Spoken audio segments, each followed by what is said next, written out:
శ్రీమాత్రే నమః. బ్రహ్మవాక్కు YouTube channel ప్రేక్షకులకు స్వాగతం. మనిషి తొందరగా బుట్టలో పడే మాటలేంటో తెలుసు కదా. మాయ మాటలు, జిత్తుల మారి మాటలు. జిత్తుల మారి అనగానే నక్క జ్ఞాపకం వస్తుంది. చూడడానికి ఆకారంలో చిన్నగా ఉన్న యుక్తులు కుయుక్తులు పరణంలో మేటి. మంచి మాటలు చెప్తే ఎవరింటారు? మాయ మాటలతోటే లోకం మునిగిపోయింది. సత్యవాది లోక విరోధి. సత్యం మాట్లాడే వారికి మిత్రులు చాలా తక్కువగా ఉంటారు. కళ్ళబొల్లు కబుర్లు చెప్పేవారికి కోకొల్లలుగా ఉంటారు. జంతువులలో నక్క చాలా తెలివైంది. ఒకనాడు అడవిలో తిరుగుతూ బాగా బలిసినటువంటి గాడిదను చూసి ఎలాగైనా దాన్ని తినాలనుకుందట. కానీ దాన్ని చంపడం దీనికి సాధ్యం కాదు కదా. అందుకే ఉపాయం ఆలోచన చేసి అడవి రాజైనటువంటి సింహం దగ్గరికి వెళ్ళి, నీకు ఒక వేటను తీసుకొస్తాను, దాన్ని చంపి తిను, మిగిలింది నేను తింటాననే ఉద్దేశంతో చెప్పింది. సరేనంది సింహం. జిత్తుల మారి నక్క గాడిద దగ్గరికి వెళ్ళి, మన రాజుగారు వేరే అడవికి వెళ్తున్నారు, ఆయన స్థానంలో రాజుగా నిన్ను చేయడానికి నిన్ను తోల్కరమ్మన్నాడని చెప్పిందట. చూడండి ఆశ ఎంత చెడ్డదో. ఆశ పుట్టి మనుజుడు ఆ రీతి చెడిపోవన్నారు. రాజవుతానన్న ఆశ గాడిదలో కలిగింది. సరేనంది. ఉన్న చోటికి తీసుకెళ్ళింది నక్క. వెంటనే సింహము గాడిద మీద దూకింది. హఠాత్ పరిణామానికి తేరుకున్నటువంటి గాడిద తప్పించుకుంది. సింహం యొక్క పంజా గాడిద యొక్క చెవు మీద పడి చెవి తెగిపోయింది. పరుగు లంకించుకుంది.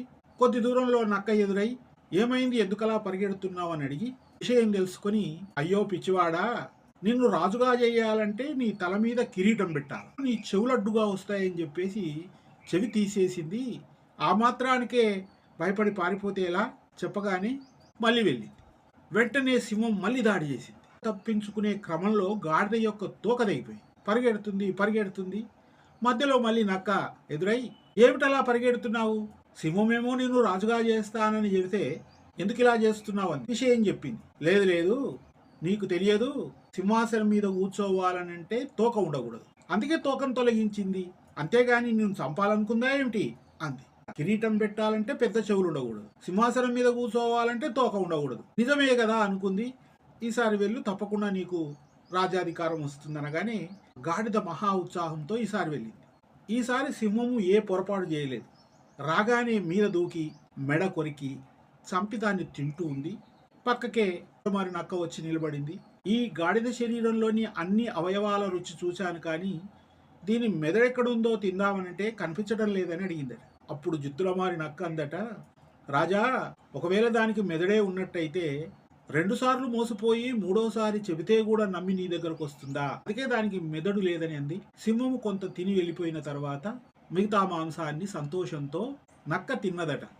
విన్నారు కదా, మోసపూరితమైన మాటలు ఎలా ఉంటాయి, సత్యంలాగని అనిపిస్తాయి, కానీ అవి మనాంతానికే అని తెలుసుకున్న నాడు ఏ ప్రమాదం ఉండదు. వినదగునెవ్వరు చెప్పిన వినినంతనే వేగపడక వివరింపదగున్, కని కళ్ళ నిజము తెలిసిన మనుజుడే పోనీతి పరుడు మహిళో సుమతి అన్నాడు సుమతికర్త. మనల్ని పాడు చేసేటటువంటి మాటలను చెప్పేవారు, జిత్తులమారి స్వభావం గలవారు నీ చుట్టుముట్టు, నీ వీధిలో, నీ ఊరిలో, నీ పట్టణంలో ఉండవచ్చు.